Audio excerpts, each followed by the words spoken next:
Get down, do do do do boo, they're gonna pika chica pika, will you just can't pika no more? Don't you wanna get down, pika? That's right. How are you? Welcome back once again. We are doing our second annual 31 Days of Halloween, where we are watching a horror movie every day in the month of October. Yeah, let's play that. Roll that beautiful beans footage. What kind of beans? Human beans. That's a comic book reference. We are doing the 31 days of Halloween. I got some pizza just for this very episode. It's one of my favorite pizzas. Soul pizza. um, Here at the 31 Days of Halloween, we are covering a different Halloween movie. I mean, a different horror movie in the Halloween season all month long, all October long. So I'm a big fan of horror movies. I grew up in in probably the golden age of slasher movies, and the 70s and 80s. We've been covering. We've had a focus on theme this year. Has been on slasher movies. So much so that I went back and watched 1974's The Texas Chainsaw Massacre by Tobe Hooper. But also, I watched 1974's Black Christmas. It was free on Prime with ads. Watched the whole thing unedited too, and it holds up. It's interesting. We're going to talk about it because one of our themes has been slasher movies, so it's made me go back and watch some movies I hadn't seen in a very long time or at all. Excuse me. I might have to go back and touch base with Psycho by Hitchcock, which came out in 1960, but that was before the Hays Code ended.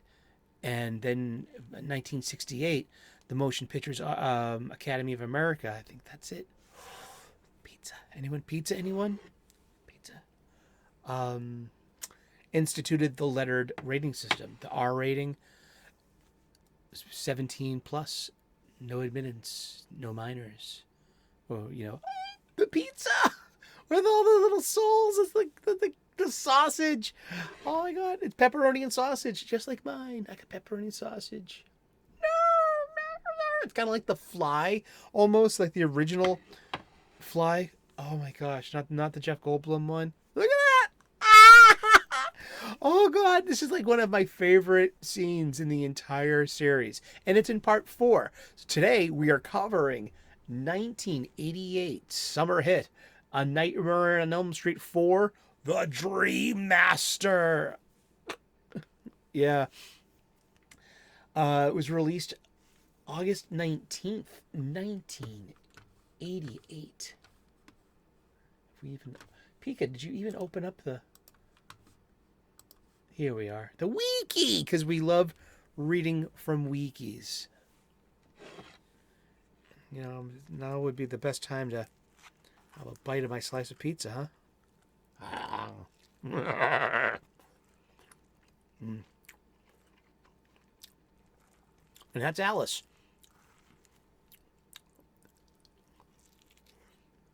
Mm-hmm.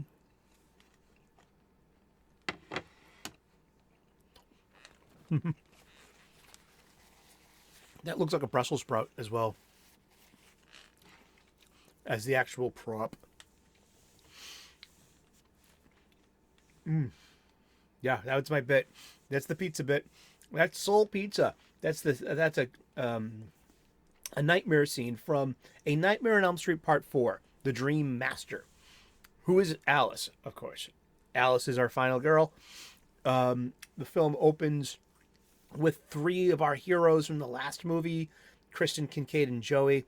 Then they all die pretty quickly over Act 1 and a little bit in Act 2.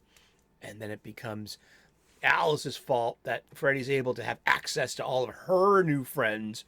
The thing about, we forgot to mention yesterday, besides Best Kill, was that those kids in the hospital were the last of the Elm Street kids.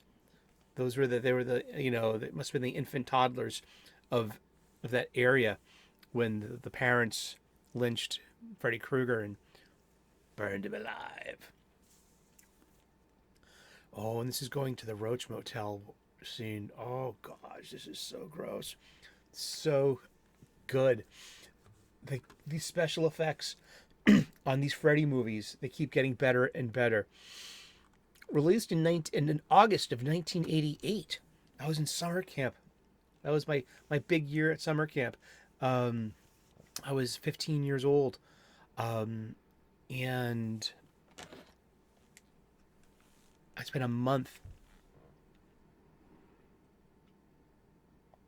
This wasn't no bear. It was like a bear squatch. No thanks. I get the volume down. The used plastic problem is enormous. We break on them these down things. into their molecular components, and that is. And I got them slowed down. They're just a background to celebrate the rest of what's going on. It's 93-minute running time. It had a budget of $6.5 million. Its box office was $49.4 million.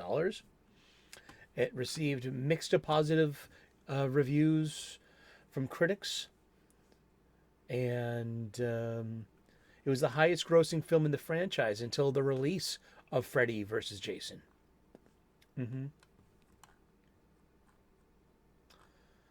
And yeah, there are just really good special effects. The Roach Motel kill was so gross. It's very Franz Kafka metamorphosis as well. So it's not completely stupid either. But it's the asthma attack. Oh, wow. You're talking to a kid who had asthma as a kid. I'm like Milhouse Van Houten. I need that to live. That's me, asthma boy. Oh, so the asthmatic kid. Yeah, Sheila. She was the smart kid too, with the gadgets.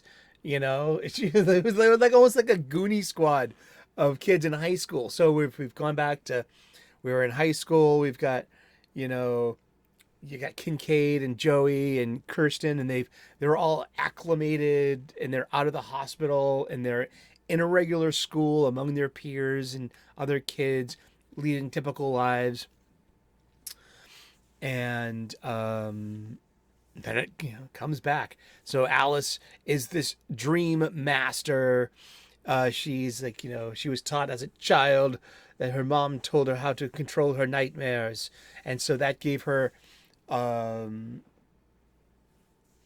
powers she needed in order to defeat Freddy, because she was I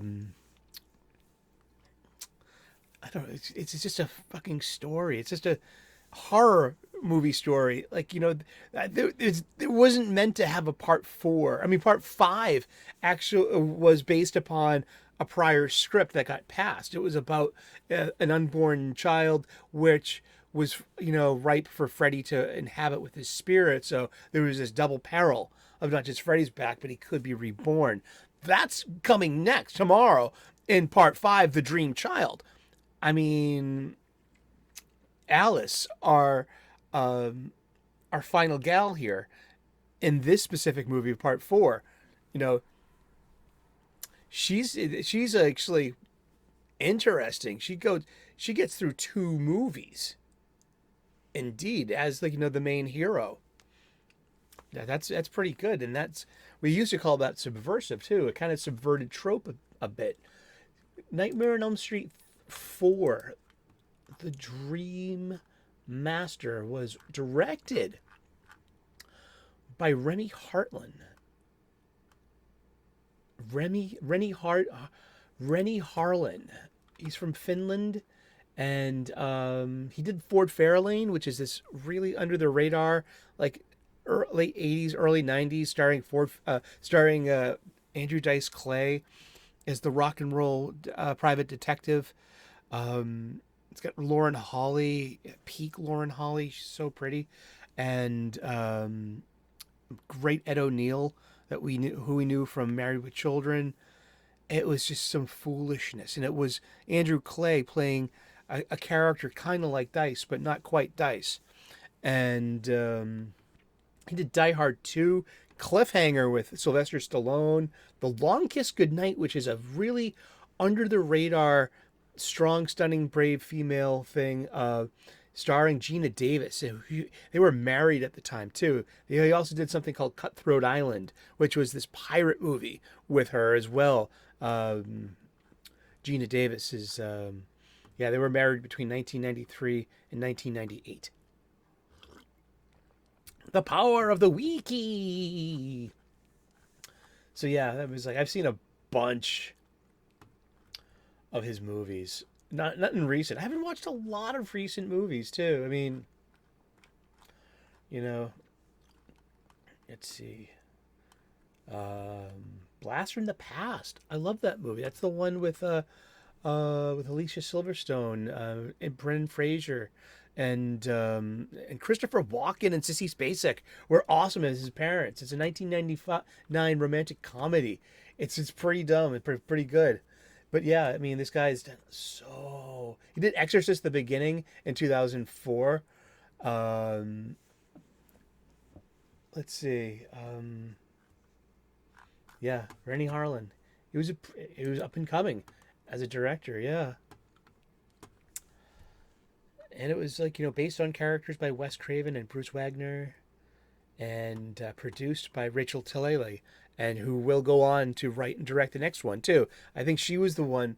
She might have been one of the writers of Part 3 who had the Dream Child thing that got to reuse it. That's great how these can come back. Like, hey, we have plenty of ideas. The Dream Master is often popularly referred to as the MTV nightmare of the franchise. This is from the wiki, and yeah. Debbie, an athletic girl who dislikes bugs. Sheila, an asthmatic genius. And Rick. And Rick is the kung fu guy. And he has a kung fu fight with Freddy. And at the end of it, Alice has a little bit of each one of them. She's like slowly taking. She's got her mirror in her bedroom is filled with pictures of her friends and love and near ones. For everyone that falls on Freddy, she pulls off the picture from the mirror, therefore exposing a good view of herself. So this is it's teenage allegory shit, man. This is it's simple and it works. And it works for a reason, because it's got a good, reliable recipe. And then and she takes off all the pictures and Alice can finally see herself. And she has an item of clothing from each one of her fallen friends that she adorns, and then goes into her sleep to confront Freddy at the end of this hall. Indeed.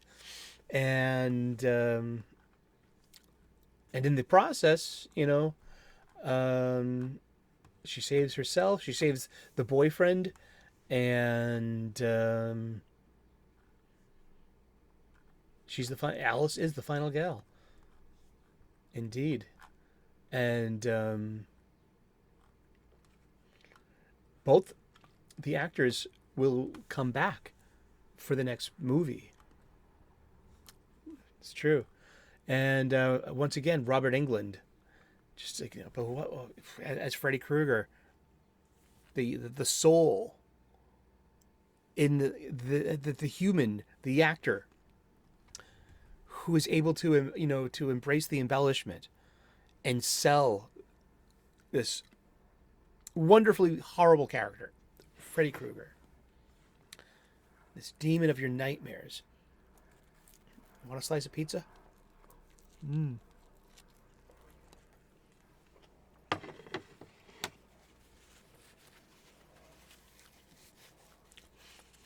Soul Pizza was one of my favorite. Well, it wasn't a kill; it was a nightmare, and I think that was supposed to have been Joey, the brother. Rick, the brother, played by Andres Jones, and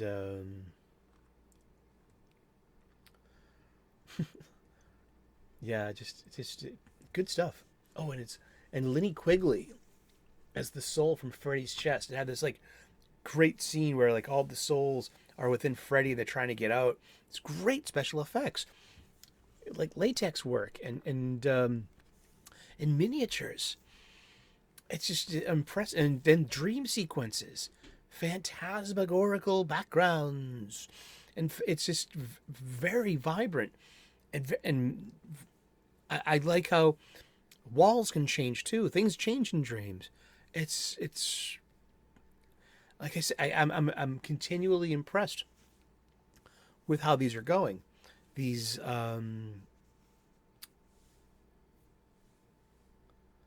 they seem to be improving over time. I'm still getting through New Nightmare. I'm gonna finish that. That at least has a commentary track by the director and writer Wes Craven. So like for him, this is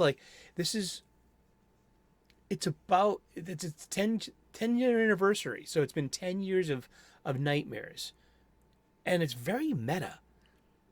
It's about the real world, and it's about Heather Langenkamp playing a fictionalized version of herself.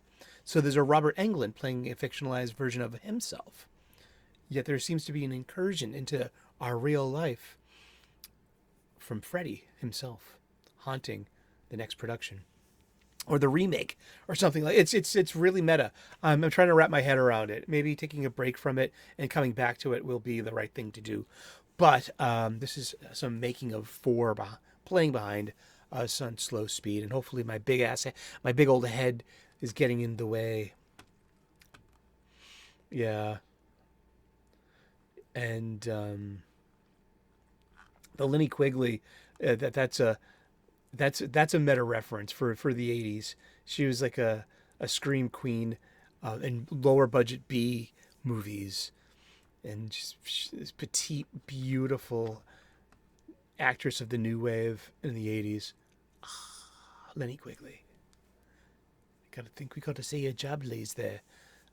I think was that Lenny Quigley with the with the T and the T and A in our slasher film? Was that it? Was that her? She was like bursting from the inside of Freddy, and you just yeah, I don't know. Let me know in the comments if you know. Maybe I'll ask Cecil. He seems to know a lot about all of this. So yeah, 1988, August 19th. I was at summer camp, probably coming home. We didn't. I did not see this at the movie theater. I was at summer camp for a whole month reading comic books, making friends. I was 15 years old. Wonderful time.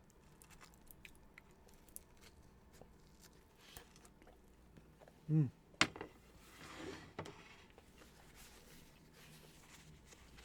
Pizza? That's soul pizza. Mm. It's not a kill. Oh, it was my favorite kill from the last one. I think it would had to have been um, the punk girl with the needles. I mean, the TV one too is really impressive as a special as a stunt. I forgot to do that yesterday. Sorry, because I need to read your. Yeah, I know. I need to read the copious amounts of show notes that you make. It's written right here. Best death scene. Do that, and you won't miss one. Nah, psych. This candy's for me. After my pizza, my soul pizza's done. Well, awesome. Thank you so much for tuning in. Yeah, it was just like once again, it had a running. How long was its running time? It was 93 minutes. You know, and it's part 4 in this like series of like over the top slasher movies. I more than likely I remember seeing this pretty much with Brian Massey, my childhood best friend, living in the projects, and I think we rented it. We were just hanging out. We just like because I think it was over at his mom's place too, because I'm the whole soul pizza thing. I'll have to ask him. Like, hey, dude, do you remember watching this? He's like, oh yeah. It's cool to remember those kind of moments. And there he is himself, Wes Craven. One of the horror masters of the 1980s and New Line Cinema, the house that Freddy built. Indeed. Yeah, I'm having more fun also watching the Elm Street movies than the Friday the 13th movies. I guess I will tell you, I guess I've always been a bigger fan of Freddy than Jason.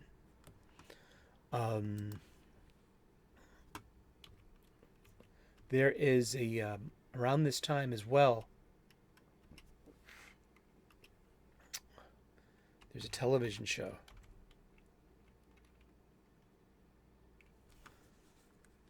It's called Freddy's Nightmares.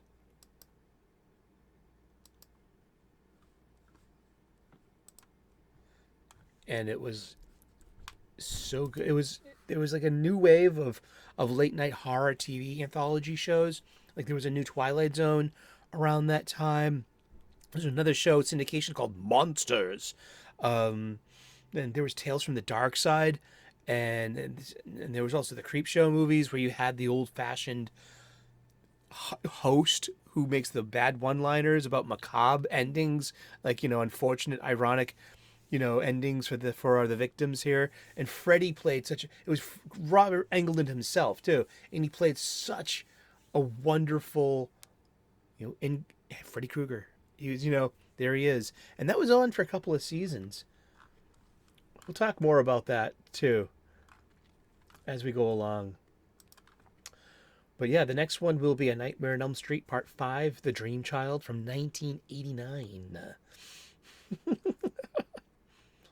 Yeah, huh? And but this plays as good as a duo, as a two-parter, 4 and 5. They play well together, and they got really good special effects. And their stories are not complicated, easy to follow. You know who you're rooting for, you know who you're rooting against, and you're going to see something huge and spectacular. It was about spectacle, and it was about like owning this legion of goofy fans, whether they're men or women, or who they look like on the outside. All these fans that flock to the movie theaters, and then to buy on home video, or to rent from your local video store, or to even tape off of HBO and watch over and over again. And you wonder why. Like, these are the things that keep selling. They keep repackaging the nostalgia, and they keep coming back to. And it's not that they were great in the first place, but they were pretty darn good, and they were pretty darn reliable, and they had a baked in. I mean, parts 3 and 4 have a really baked in a diversity and representation. It really does. We've had it all along. I feel. But hey, I mean, just like, yeah, I mean, that's not. All victims are equal in the spectrum of humanity. Oh, Freddy Krueger, he doesn't discriminate one bit. Oh boy. Thank you so much for tuning in. This has been the 31 Days of Halloween. We're doing a horror movie every day of the month of October. So tune in tomorrow. We drop at 6 p.m. U.S. Eastern. We do daily content twice a day, all through the month of October. Yeah, we did it last year. There's a playlist I'll put right here that has all this month's episodes and all of last year's 31 Days as well, where we focused on vampire movies with an emphasis on the Dracula story. I had read the book by Bram Stoker, and also Carmilla by J.S. Le Fanu, which came out about more than a decade before Bram Stoker's Dracula. And it was a different kind of vampire story, but it was a vampire story nonetheless. So yeah, we looked into it. We did a big thing on vampire movies last year. And the thing is, just like, there are so many more out there. We have next year. That's right. But this year we're doing slasher movies of the 70s and 80s around, and these huge series. We've done Friday the 13th. We've done a little bit into Halloween, and now we're doing A Nightmare on Elm Street. And hits keep rolling. Oh, we will see you again in that dark movie theater. Thank you so very much. Please like and subscribe.